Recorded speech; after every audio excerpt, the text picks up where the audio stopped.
Any station, come in. Yung breaker po, go ahead. 11 call sign, sir. Thank you, sir. This is 4H1 EMQ po. This is EMQ from Amadeo Station, over. Roger that. Acknowledge. This is Alpha Lima, Cavite Station on the mobile. Thank you, sir. Sir, can you give me update lang sa location mo, weather and working condition mo? Roger that. Acknowledge. So now, ako po ay on mobile, stationary mobile here in Cavite City Public Market. And then, sa ngayon, sobrang init po ng ating weather condition ngayon dito. Napakataas ng humidity level. And working condition ko po is Motorola GM300 with power output of 45 watts. And then, super gainer antenna. Over.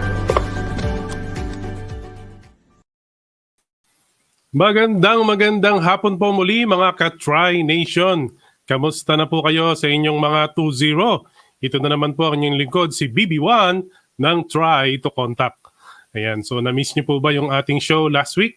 Nagpahinga lang po tayo ng konti dahilan sa meron po tayong mga ginagawang kababalaghan. Sabi nga nila, yun, kababalaghan. Ayan, gumawa tayo ng kababalaghan. Ayan. Pero kidding aside po, busy lang tayo, Kasi nagpe-prepare po tayo. Katulad po ng ating announcement, ay meron na po tayong bagong time slot. Ayan po, sa ating Try to Contact will be on its new time slot. That's gonna be every Thursday at 5 p.m. starting on February 11, 2021. So, yan po, So, follow lang po kayo. Like we said, social media accounts natin sa Facebook. Ito pong pinapanooran ninyo ngayon. Gayon din po naman sa ating YouTube channel. At ganun din naman sa radio operator group natin. Ayan. So, yun po, medyo exciting po yung ating mga pag-uusapan today kasi meron po tayong guest na Don. Ayan. So, syempre, pagka Don, talagang manyaman, sabi nga, di ba? Meron tayong guest na Don. Ayan. At kung mapapansin ninyo, medyo mapula po tayo, Ayan. Nakapagpaaraw kasi tayo kanina, kaya medyo lumutong yung balat po natin, Ayan. Ayan. Hinahanap ko nga po yung lotion ko, Pinapakuha ko kay Kapatang Elena. Alam niyo po ba kung ano pangalan ng lotion ko? Yan, si Mang Tomas. Ayun. Ayun. Pero kidding aside po, yan, nagpapalakas lang po tayo ng loob kasi medyo Don nga po yung ating guest ngayon. At mamayang konti po, hintayin po natin si ZZTZ. Ayan, para sa kanya namang antena na naman po ang ating pag-uusapan. Ang walang kamatayang mga antena. So yan, kita niyo naman, syempre, kailangan natin yan sa ating mga radio units.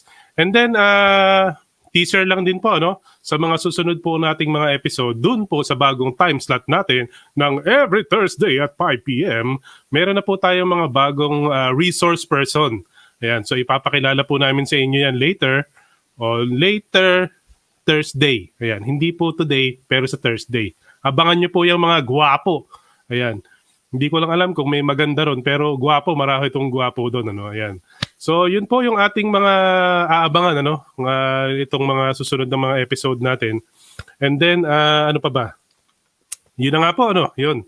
So, syempre, without further ado, dumako na po tayo muna doon sa ating guest for today, yung si Don. Kasi syempre, pag Don, dapat yan inuuna, VIP. Sabi nga, So, syempre, kailangan muna natin ng intro! Pass!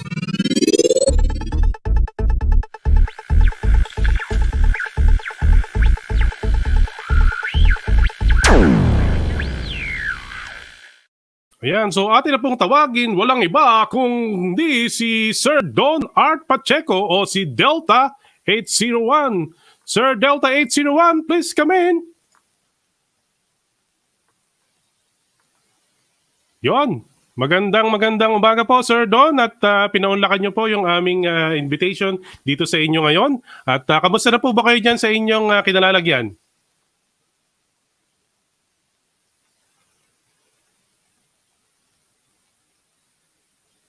Ayun. Sir Don Art, naka-mute yata kayo. Yun. Isang magandang hapon din. Isang magandang hapon din, Sir BB1, sa iyo. Sir, magandang hapon sa lahat ng mga Tri Nation natin, mga Tri Contact natin dito. Yon, so magandang umaga, magandang hapon po pala. Yon, Sir Don, ang pinakamayamang Don sa balat ng lupa. Ayan. Sir Don, syempre, saan po ba ang 2-0 natin ngayon para lang sa kaalaman ng ating mga manonood?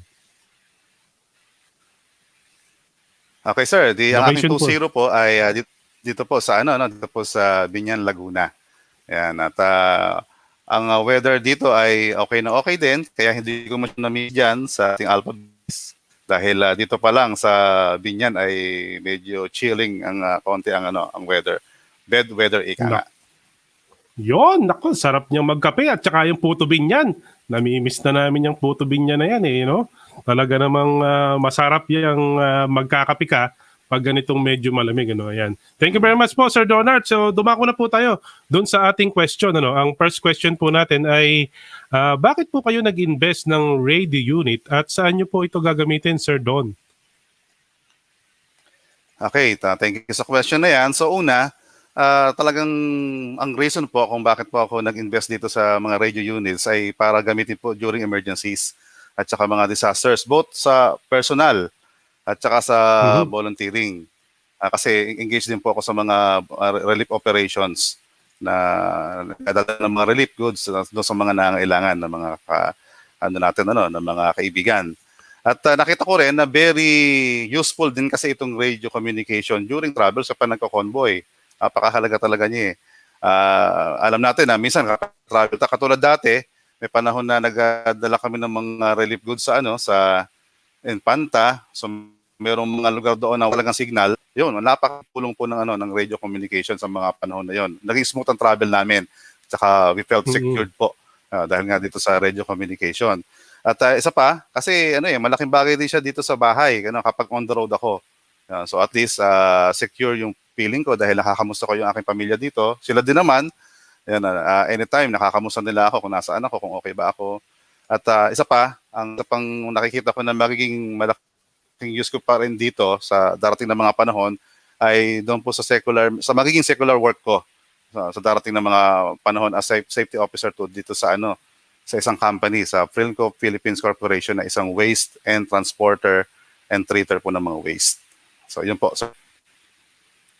Yon, thank you very much po, Sir Delta 801. Talaga namang matindi pala yung pinagagamitan mo ng mga radio, Nabanggit mo yung volunteer, talagang yan ang mga patok na patok nga ngayon, Ayan. So, yung second question po natin, Sir Delta 801, paano po kayo natulungan ng radio? Yan, kasi di ba nabanggit ko po kanina, Sir BB1, na gusto ko itong gamitin during emergency sa personal. Kasi sa totoo lang po, dito sa Binyan, talagang medyo napaka-prone po sa mga disaster din, lalo na halimbawa yung baha. Sa katunayan nga po, simula pa noong November nung Bagyong Ulysses, last week lang o 2 weeks ago lang nawala yung baha dito sa may harapan namin. Ganong katagal na siya. At meron isang pagkakataon po na parang mga 1 year ago o 2 years ago na po ata, na merong napakalakas dito sa lugar namin. Tapos wala lahat ng communication. Talagang naramdaman ko yung takot ba? Kasi parang na-imagine ko kung halimbawa kung ano man ang mangyari sa amin dito, wala man lang ako matawagan. So tagang sabi ko talaga, kapag nagkaroon ako ng opportunity na makapag-provide itong radio communication, gagrab ko talaga. Kaya very very thankful naman ako sa tulong din ng mga kaibigan natin, ng tropa. Ang naging posible itong ganitong klaseng communication ngayon dito sa akin.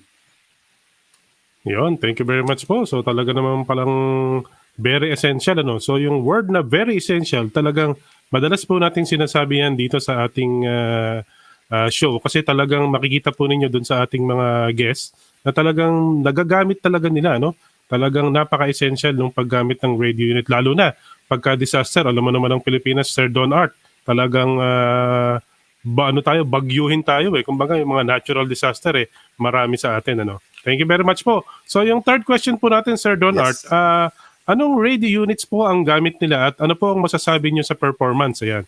Tapos i-show ko na rin po itong inyong mga radio unit. Okay, so dito sa akin 2-0 sa base, ako ay naka-ICOM 2300 Hotel. Ayan. At ang aking pinaka-base antenna na kinalay yung Diamond CP22E na naka-install siya 40 feet above the ground. Yan. Tapos sa aking sasakyan, ganun din, same radio, say ICOM 2300 din, hotel. At meron akong tinatawag na 2 sets of antenna, sir. Ewan ko na kung nandyan sa papakita mo, pero pakita ko na rin. Ano ba ito? Ito. Meron akong 2 sets of antenna sa sasakyan. Ayan, so itong itim na ito, yung mas mahaba-haba. So ito po yung nakatono doon sa ating tinatawag na ano. Yan po, yung nakikita niyo. So yan po yung 2 sets of antenna ko. Yung itim na nakikita niyo sa may bandang right, yan yung ginagamit ko kapag nagko-communicate ako sa Bravo base. Yan kasi nakatono siya diyan. Ito namang isa na may pagka-stainless siya na medyo mas maikli. Yan, kapag gusto kong mas mapitik na mas maganda yung ating RPT, yan, so ito po yung nakatono doon sa ating RPT. Yan. So ito po yung setup ko. Yan. Dalawa. Tapos meron din akong HT na ginagamit na portable radio itong GP88 din na merong speaker microphone. At talagang na-enjoy akong gamitin kasi katulad ng laging sinasabi ng mga kaibigan din natin, napaka user-friendly niya. Napakadaling gamitin at napakaganda rin ng kanyang receive at transmit din. Yan. Kaya yun po, Sir BB1. Yun, ang lupit pala ng talagang mga gamit mo, Sir Don Art, ano? At talagang yung investment mo dyan sa mga radio units ay very fulfilling, sabi nga. Kasi talaga namang nagagamit mo ng matinding yung mga radio units mo, ano? Yan, so thank you very much, Sir Don Art. At yun po yung ating kwentuhan today, no? Salamat po sa iyong pagkapaunlak. At meron pa po ba kayong gustong sabihin o batiin, Sir Don Art? O Delta 801? Yes, sir. Siyempre, ako rin po, gusto ko magpasalamat sa inyo for inviting me here na ma-feature dito sa featured ham ninyo. At siyempre, gusto kong pasalamatan una yung ating God. Siyempre, lahat ng bagay ay possible dahil sa Kanya. At gayon din siyempre yung aking pamilya, si Ate Jane, tsaka si Penelope, yan, para sa kanilang andaying support po. At tapos yung family siyempre, sa Pampangayan. Ayan, tapos yung Rivera family dito sa Laguna. At siyempre gusto kong pasalamatan yung ating RPT team. Yan, malupit ito eh. Itong RPT team natin, sila Alpha Lima, si Golf Charlie, si YBY, si YBX. At siyempre yung isa, ito si Golf Papa, ito yung hindi rin pwedeng mawala dahil kapag nawala ito, magugutom tayo. Yan, buto na lang nandiyan siya lagi. Kaya lagi tayong nagugutom. So, yun lang po, sir. Thank you very much. Ayun. So, thank you very much po, Sir Don Art. At talaga namang yung mga tao na yan talaga ang walang sawang tumutulong sa atin sa ating show din naman dito sa Try to Contact. So, then again, thank you very much po, Sir Delta 801. Ayan. So, wag po kayong babalik. Ay, wag po kayong babalik. Wag po kayong aalis. Magbabalik po ako.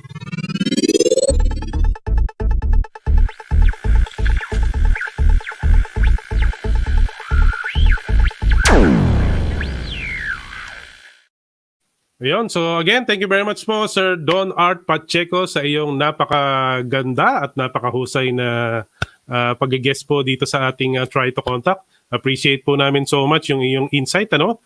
At again, essential talaga yung ating radio units, ano? Yan. So again, thank you very much po, Delta 801. Ayan, so syempre, dyan po nagtatapos yung ating show. Joke lang po. Siyempre, kailangan muna natin ng SOP at yung ating in-house training o trainer is already in the house. So, siyempre, yung SOP. Yan, ito. Yan. So it's time for the nosebleed session of our episode.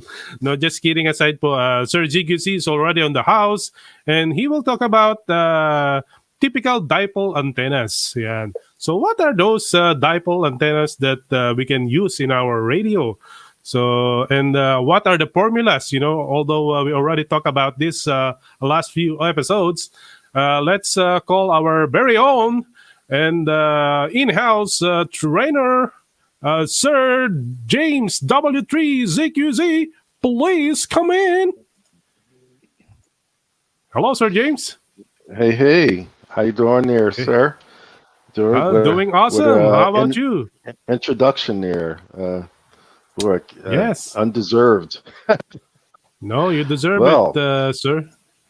okay. Well, uh, today we're going to continue our uh, in-house training here on dipoles. We started that was it 2 weeks ago here with the episode break of the introduction to basic dipole. We kind of jumped in with some formulas, but now what we're going to do is we're just going to take a look at some so we can visualize this a little better, a pick or two. And since my computer here can handle but so much, that's why I sent them to you Yeah, here I know. for really it's asking too much here for a live show and sending pictures at the same time. So anyway, you have them. Let's start with number one here. You can I'm trying memorize to put it. my part here, and just very simply, so we can just visualize your typical HF dipole or VHF for that matter that I sent you now. The first one is just a very simple pick. Also, I sent you a Word document, just a little bit more detail. If you have trouble opening that, maybe you can jump to the Word doc as well for the second pick, which will serve the purposes as well for the dipole. And what we had discussed was something that was very simply a half wavelength long. It's like these glasses are not sitting here correctly. Half wavelength long, and also a each leg being a quarter wavelength. So generally, that would be your typical dipole. And what we had did last or the week before last is just a few formulas here, one in particular. And that formula basically is approximate because it gets you within the ballpark or within the range of things here. Very good. Yeah. So we can use that there. And go ahead and expand that out. I'm sure they would rather see that than me. Yeah, there we go. And here you have your typical half wave ham radio dipole. Generally, and you can find this on any website, generally with ham radio. In this case, is hamradiosecrets.com. It's a good resource there to for information for those who are entering the hobby and so forth. Normally, number 14 wire is ideal to start with. You can go thinner for low power QRP, but number 14 to 100 watts at least for that. I can probably give some exact numbers on the gauge of wire. Number 12 would probably, and 10 would cover the full limit of what most amateur radio operators are allowed, the allowable limit. But typically, number 14 stranded. You can use solid, but with windy conditions here, you got that solid wire that could, possibly break. So generally, number 14 stranded. You can go 16, 14, 12, but this is the main thing. You have the end insulators um, that you would typically have. We'll discuss more about your typical end insulators. In my case, I cut off a little small half-inch PVC pipe, and that served as my end insulators. Was sufficient there, so you don't have to go out and spend a whole lot. Each end is a quarter wavelength, 2/4 equals a half. We have that 1-to-1 balun, which stands for balance, unbalance, and it has to do with the way the currents flow in the antenna. Generally, in the coaxial cable, that 50 to 75 ohm coaxial cable is a unbalanced current, and the antenna itself is balanced. So that basically corrects any imbalance. And what it does is the balun itself, which is nothing more or less than a radio frequency choke. You know, it chokes off currents that you don't want along the antenna or feed line radiation. And we'll review that later on very simply. You don't need a balun, but it is recommended there. And usually low power is wouldn't be critical that you're doing it. If we're talking 5, 10, 15 watts, generally not needed. When you get in the higher power, and probably would be no doubt a good idea.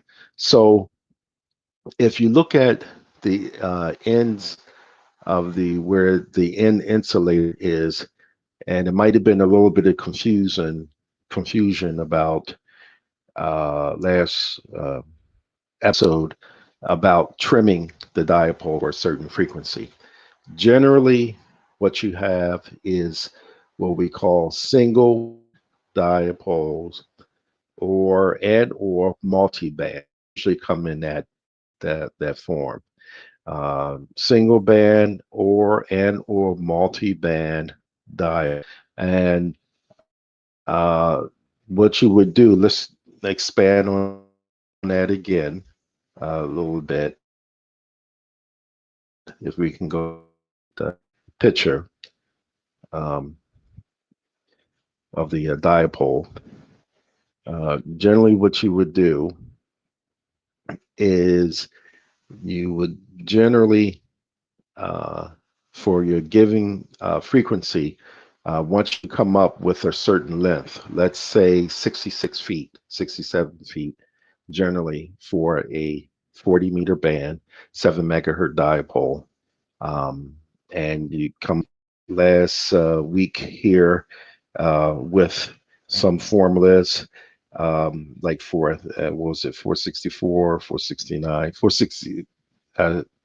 My mind has just went now, but what the formulas that we came up with for the dipole here, 468, excuse me, and let's say you want to do 7 megahertz, 7.1, I come up with 65.9 feet. Now that's in theory. Now you would generally, now do you cut your dipole for 66 feet? No. Generally, you would want to cut your dipole wire at least 2 to 3% longer than the length given by the formula. Let me repeat that.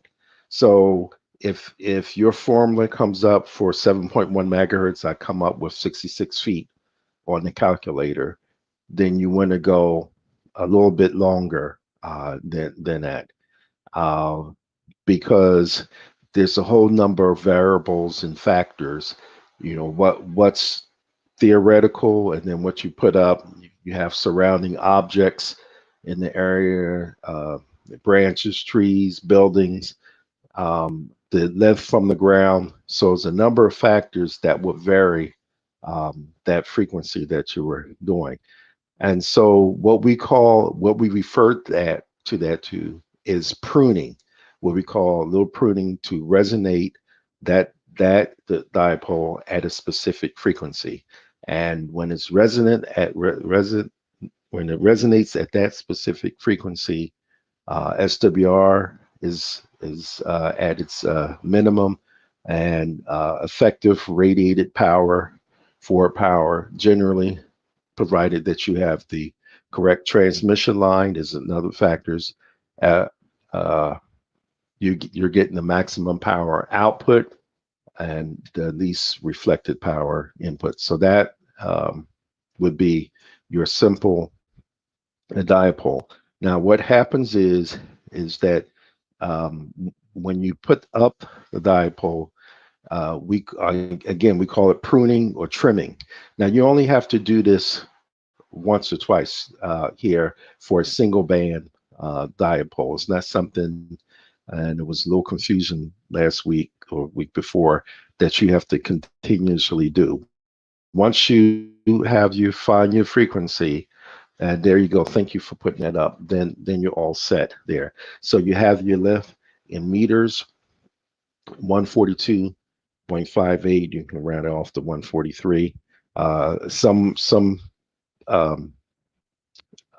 sites have 150, but that's some more closer, more accurate estimate. So again, the length of the wire given by the former, and then you cut that in half. So here you would have feet, of course, actually divided by 33 feet each leg.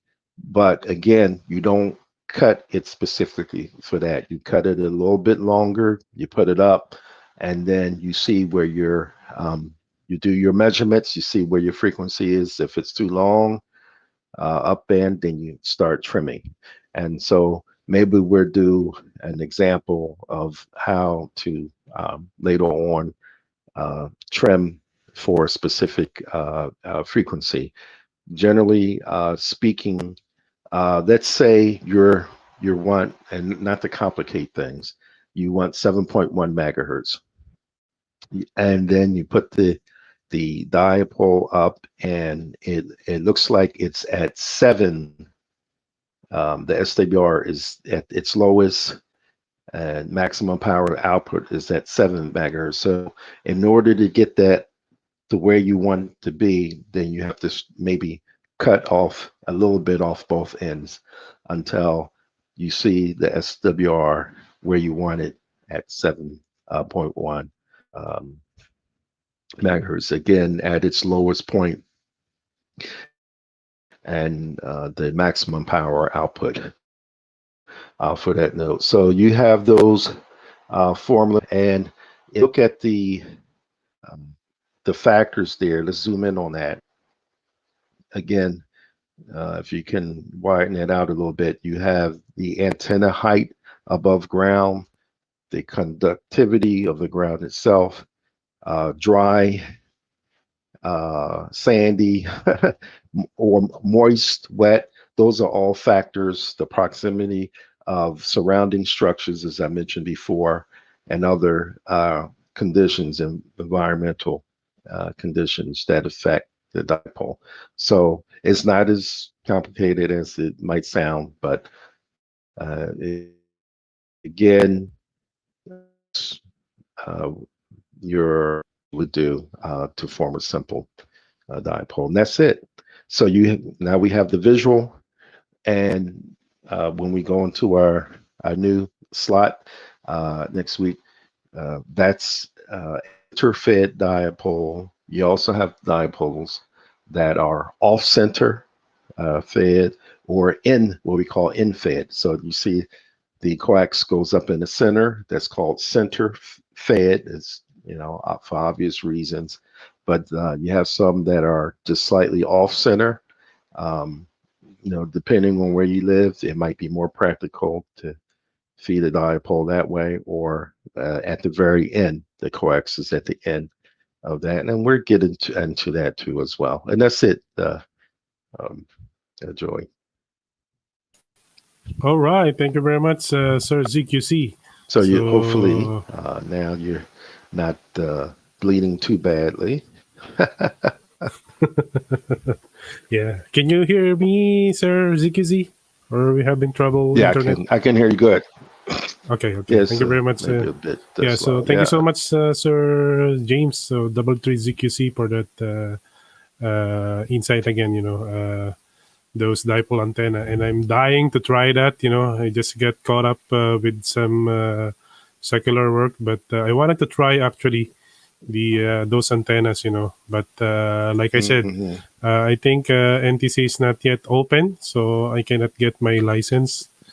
But because I have only the RLM license, but I wanted to have the other license, Class B or Mhm. hopefully Class A. Yeah, But, we're working on that. We're definitely Yeah, working yeah, on that. yeah. By Precisely, the way, this is and here's my rough plans here. I'll just Yeah. I'll send that anyway of what I built out back, and Yeah, send I'll it to just me. I have some will pics edit next it. Thursday. Yes, for yes. that, just drew that out there. Yep. I'm not as nifty with some of the drawing programs, but this is a shortened dipole here, so this is a little bit more advanced, but anyone can do it. Instead of, Yes. most of us don't have 66 feet, so now Mhm. we're getting to some tricks of shortening Yes. a dipole, and this is Dipole. actually 16 feet here with 1.5 foot ends that droop down. I actually maybe a total of 18 feet, 18, 19 feet on the one that I built. And that's the NVIS antenna we talked about earlier, which I'm getting good reports off of that. So Okay. we have a lot more for you here. So that's it. Yeah, okay. So thank you again so much, Sir W3ZQC. And you want to say something to someone or thank you? Look, thank you for again. I know you guys have had a lot of meetings lately and doing a lot of interesting things. And for all those that we don't see, of course, behind the scenes, trying to put this together and trying to put together a nice program, again, to educate as many as possible on radio communication, effective radio communications, and so forth, is appreciated. And that's it. And thank you very much again for having me on as a host, trainer, and so far so good, I think. Okay, so thank you so much, and you're very welcome, Sir W3ZQZ. And Madlal Tri Nation, don't go away. We'll be right back. Hello mga ka-try.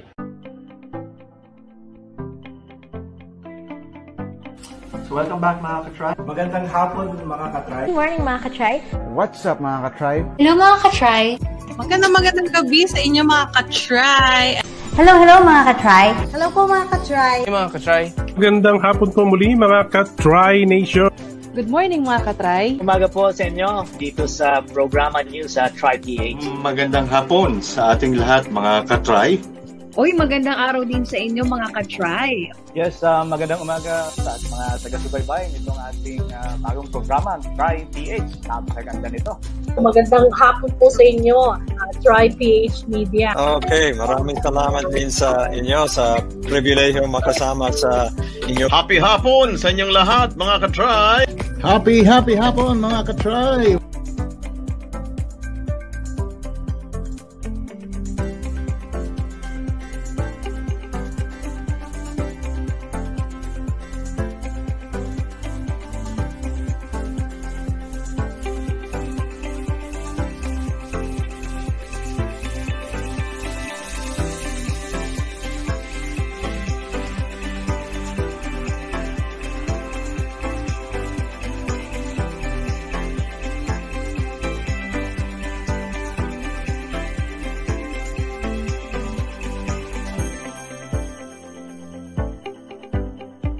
How far And how high Is high. never know. You will never know. You will never know. you will never know. You will never know. You will never know. You will never know. You will never know. You will never know. Cause you'll never know. You will never know. You will never know. You'll never know. Never know. Never know. You'll never know. You'll never know.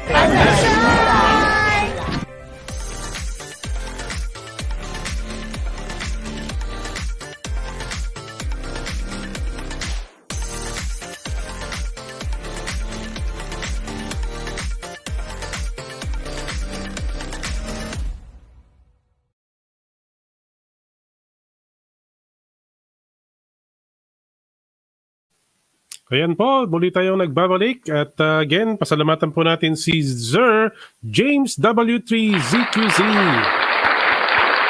Ayan. Thank you very much po Sir James. Kita po tayo ulit next week sa ating show. So, pwede na po tayo ulit mag-Tagalog. Yun. So, yun po. Thank you so much po. Ayan. So, naubos na po yung ating oras. Ano? Ayan. Medyo mahaba po kasi ako magsalita. Ayan. Pero syempre, pasalamatan po natin yung ating mga manonood, lalo na po si Sir Ralph. Andyan po si Sir E, ano? Yun nga, yun. May merienda pala. Sorry naman. Ayan. Si Sir Ralph. Yan. Thank you very much po sa iyong pagkanala rito. Always. Ayan. Si Direk, JM, si Sir ENI, ayan, si Sir Rome. Ayan, thank you very much po sa inyong lahat. Ayan, matindi si Sir Don Art Pacheco, boss natin yan. Thank you po sa pagsaserbisyo at sa pagboluntaryo nyo. Ayun, thank you very much po. Siyempre, nandiyan po si Sir Tirona, present na naman. Kamusta? Dito mi sa shop ni Sunny. Hello po kay Sir Sunny Limhap. Ganun din po kay Sir Ronel Tirona. Hello sa inyo dyan sa shop. Ayan, namimiss ko na yung shop natin. Hindi na natatanong. Woodworker din po tayo. Yan, sa Bosch Philippines. Hello po sa inyong lahat. Sir William Go at sa iyong mga kasama. Hello po sa inyong lahat. And then, si Sir Victor Cortez. Hello po sa iyo. Ang tanong niya, anong radio hindi required ang government permit? Pag-usapan po natin yan sa susunod na mga episode. Ayan, i-feature natin yan. Ayan. So, ganoon din po naman si Ma'am Rowena Canta. Ayan, from Italy ba to? Ayan. Good afternoon po. Pa-shoutout po kay Ana Barrios and Mildred Lamadrid Ella. Ayan. Hello po, Ma'am Ana Barrios at Mildred Lamadrid Ella. Ayan. Greetings po from Lucca. Masyado naman tayong naging accent. Lucca Tagalog Group in Tuscany Region. Yun. Hello po sa inyo dyan. Ayan. So, ayan na naman po. Nagtatapos yung ating show. Ayan. So, tandaan po natin sa susunod pong mga linggo o next week na sa February 11, Thursday, 5 p.m. Magkikita-kita po tayo dito. Ayan. Yung ating try to contact po ay nalipat na po sa new time slot. Ayan, hopefully magkita-kita po tayo doon. Ayan, and then maraming salamat po muli sa aking pamilya, kay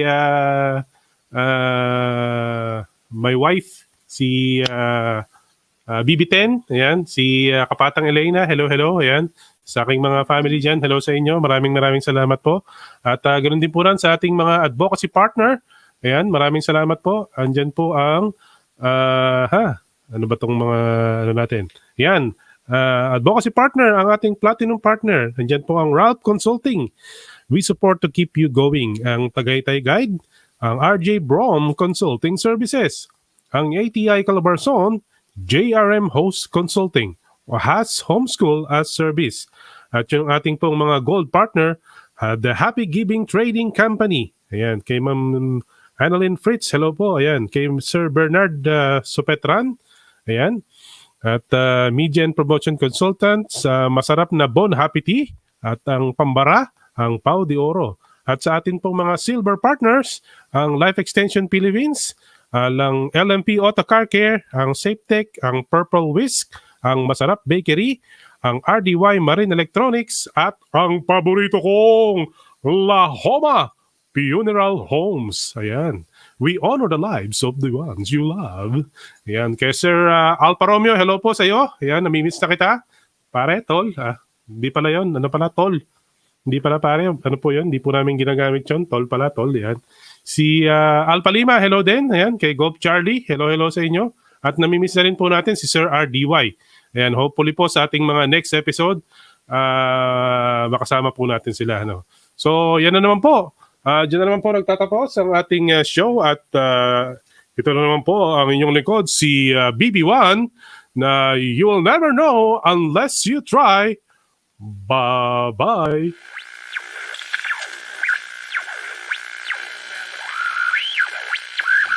Break, any station come in. Yung breaker po, go ahead. 11 call sign, sir. Thank you, sir. This is 4H1 EMQ po. This is EMQ from Amadeo Station, over. Roger that, acknowledge. This is Alpha Lima, Cavite Station on the mobile. Thank you, sir. Sir, can you give me update lang sa location mo, weather, and working condition mo? Roger that, acknowledge. So now, ako po ay on mobile, stationary mobile here in Cavite City Public Market.